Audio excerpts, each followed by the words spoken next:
4장 7절로 8절 말씀 우리 한번 같이 암송해 보겠습니다.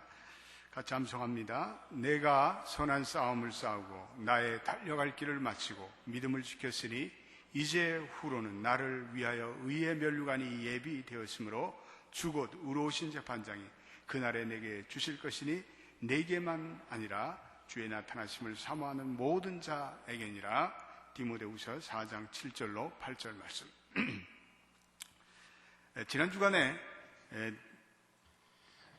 땡스기빙을 맞이해서 모처럼 아들과 함께 시간을 보냈습니다. 근데 쇼핑몰을 저하고 애하고 돌아다니다가 할 것도 없고 그래서 영화 한 편을 보기로 의기가 투합됐습니다. 그래서 본 영화는 크리스마스 캐롤이라는 그 애니메이션 영화였습니다. 월트 디즈니가 제작한 이 영화는 우리가 잘 아는 찰스 디킨스의 크리스마스 캐롤이라는 소설을 애니메이션으로 만든 영화였습니다. 컴퓨터의 첨단 기술로 이 영화를 만들었기 때문에 꿈속에 있는 환상적인 이미지가 아주 대단했습니다. 아마 나이 드신 분들이 보면 좀 정신이 하나도 없을 거예요. 그래서 뭐 공중에도 날아다니고 뭐 이렇게 사람들을 끌고 막 화면이 쭉 입체 영화 3D처럼 막 어디로 가고 막 유령이 정신없이 나타나고 그런 것입니다. 근데도 이 소설처럼 차분한 맛은 없지만 그 우리가 잘 아는 수전노 스크루지 영감을 그리고 있습니다.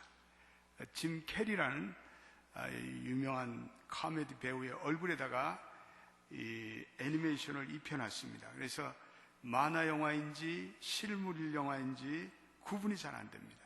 그러나 우리 아이들과 함께 즐길 만한 그런 현대판 크리스마스 캐롤입니다. 근데 그 첫 장면이 분위기가 어스름해지면서 스크루지 영감의 친한 친구였던 말의 유령이 나타납니다. 그런 이 쇠사슬이 칭칭 감긴 채 그 쇠사슬을 길게 늘어뜨리고 나옵니다. 그의 몸에는 쇠사슬이 칭칭 동여매져 있습니다. 스크루지는 두려움에 떱니다. 아니, 자네가 어떻게 그렇게 쇠사슬에 매어 있지? 왜 그렇게 묶여 있는지를 내게 말해줄 수 있나? 유령 말에는 이렇게 얘기합니다. 이 쇠사슬은 내 삶의 결과라네. 그리고 말의 유령은 스크루지 영감에게 이렇게 묻습니다. 자네도 그 쇠사슬에 칭칭 묶여 있다는 사실을 아는가? 그리고 이 스크루지 영감이 묶여있는 쇠사슬에 칭칭 묶여있는 모습을 보여줍니다. 스크루지 영감은 온몸이 쇠사슬로 칭칭 묶여져 있습니다. 그는 지난날의 상처로부터 상처의 쇠사슬에 매여 있습니다. 그는 마음이 완고한 자입니다. 그래서 남들을 미워하고 공연히 시기하고 정죄하는 쇠사슬에 묶여져 있습니다. 그는 죄악의 쇠사슬에 묶여져 있습니다. 우리도 마찬가지 아니겠습니까?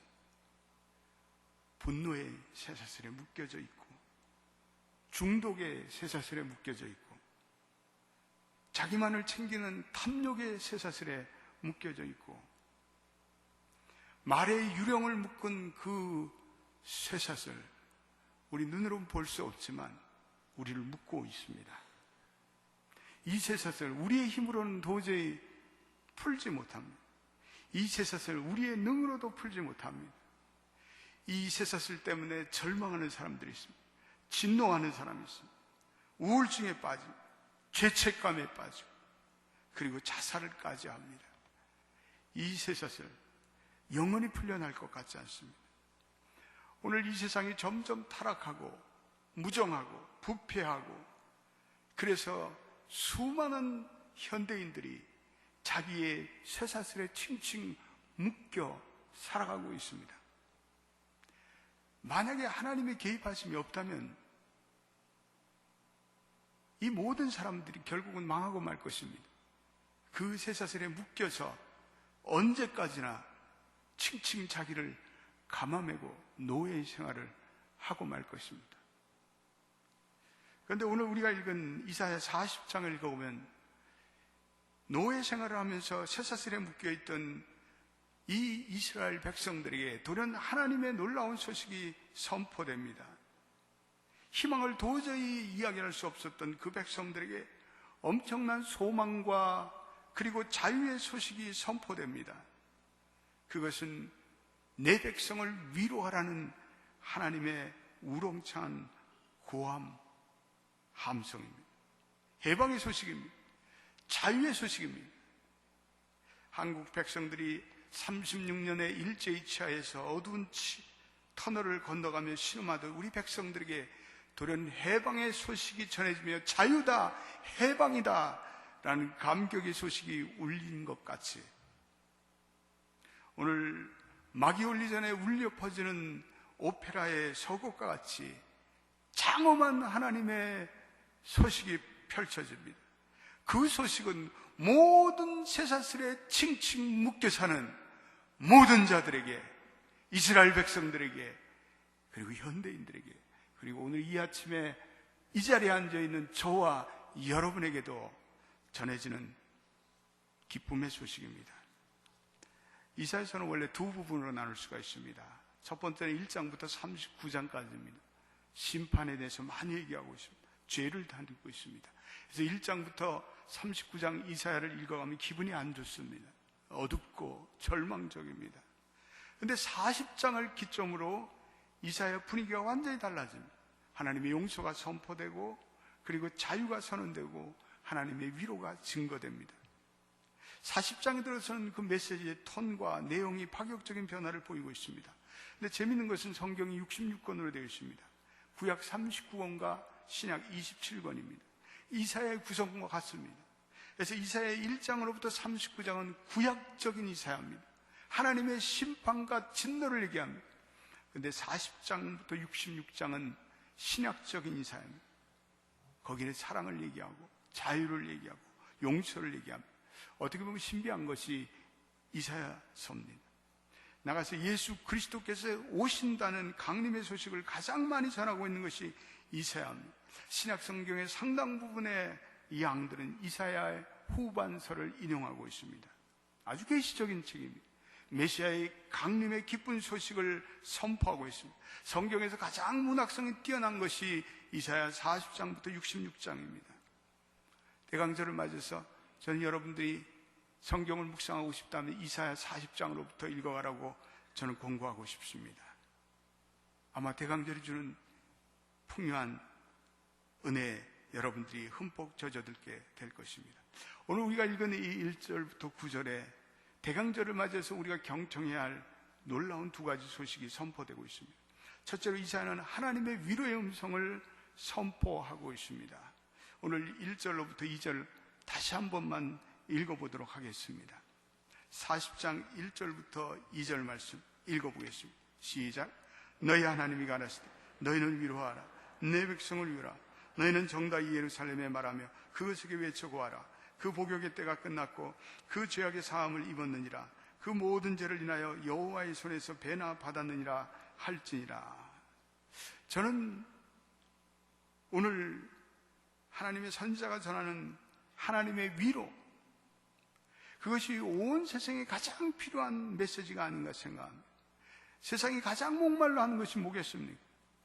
그건 위로와 회복의 언어입니다. 세상은 용서받을 사람 투성입니다. 세상은 회복돼야 할 사람 투성입니다.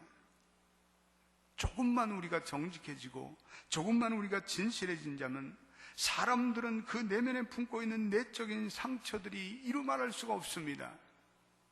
그 상처들이 종량을 이루어서 터지고 골마 터지고 얼마나 많은 사람들이 괴로워하는지 모릅니다.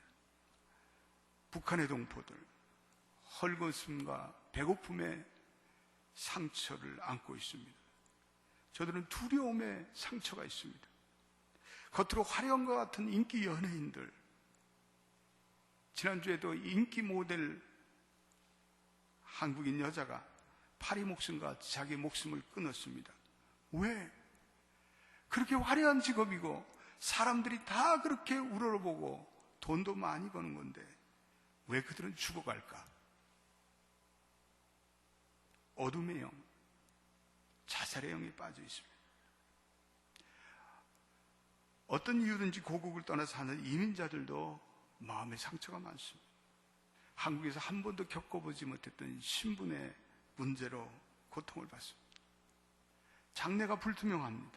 스트레스가 많습니다. 앞집, 뒷집 사는 사람과 대화도 한번 나누지 않은 채 삽니다. 다민족 이민사회이기 때문에 말도 통하지 않고 문화적인 충격도 큽니다. 우리의 자녀들은 자녀들대로, 부모들은 부모대로 말이 통하고 정서가 통하지 않으니까 서로의 의사소통에 상처가 있습니다. 질병으로 인해서 고통받는 사람들이 이외로 많습니다. 불신으로, 죄책감으로, 미움과 시기에 쇠사슬에 묶여 사는 사람들이 우리의 주변에 얼마나 많은지 아십니까? 그들은 강한 척 하지만 강하지 않습니다. 우리는 힘이 있는 척 하지만 힘이 있는 자들이 아닙니다. 그러므로 우리는 누군가에게 위로를 받아야 합니다. 우리는 용서를 받고 격려를 받아야 합니다. 그러므로 바벨론 포로 상태에 빠져 있는 이 노예된 백성들에게 하나님께서 메시지를 주시는데 너희는 위로하라, 내 백성을 위로하라 라는 메시지를 주고 계십니다. 그들이 전한, 선제가 전한 하나님의 메시지는 여전히 그들이 하나님의 사랑과 돌봄 아래 있다는 것입니다. 비록 그들은 노예 상태에 빠져 있지만 여전히 하나님께서 그들을 사랑하고 건너마시고 돌본다는 것입니다. 소망이 있다는 거죠. 하나님의 선지자가 외치는 본문의 내용은 첫째로 그들의 복역의 때가 끝났다는 것입니다. 복역이라는 것은 고통과 무거운 짐과 쇠사슬을 의미합니다. 다시 말해서 마레를 묶고 있던 그 쇠사슬과 같은 그 엄청난 상태로 오늘 많은 사람들이 묶여 있는데 그 쇠사슬이 이제는 풀려버렸다는 것입니다. 자유함을 얻었다는 것입니다. 하나님께서 무엇보다도 과거에 저지른 그들의 모든 죄악을 용서하셨다는 것입니다. 그 죄악을 사하셨다는 것입니다. 사랑하는 여러분, 우리 인생에 있어서 가장 큰 위로가 어디서 옵니까? 아버지가 나의 어깨를 안아줄 때, 두드릴 때 옵니까? 슬픔을 당할 때 우리 교인들이, 친구들이 껴안아줄 때 옵니까? 그런 인간적인 위로도 위로가 됩니다. 그런데 오늘 본문의 이 위로라는 단어는 원래 히브리어로 나함이라는 단어를 쓰고 있는데 이것은 회개라는 어원적인 의미가 있습니다. 이 나함이라는 것은 숨을 크게 후 하고 내쉬는 것입니다. 그래서 안도의 한숨입니다. 내 죄로 인해서 꽁꽁 감겨있던 죄의 깊은 쇠사슬의 탄식으로부터 이제는 평강의 숨을 내쉬는 것입니다. 이 하나님의 위로는 인간의 탄식으로부터 시작됩니다. 내 죄에 대한 인식과 고뇌와 탄식, 그것이 어느 순간부터 성령의 탄식으로 승화됩니다. 인간의 회개 자체는 하나님의 성령을 불러일으킵니다. 사도행전 3장 38절에 너희가 회개하여 각각 예수 그리스도의 이름으로 세례를 받고 제사함을 받으라. 그리하면 성령을 너희에게 선물로 주리라 라고 말씀하고 있습니다. 여러분, 회개하는 자에게는 이 성령의 선물이 찾아옵니다. 역대하 7장 14절에도 하나님의 백성으로 일컫는 내 백성이 그 악한 길에서 떠나 그리고 그 죄를 고하면 내가 하늘에서 듣고 그 땅을 치유하리라고 말씀하고 있습니다. 회개하는 자에게는 치유함이 있습니다.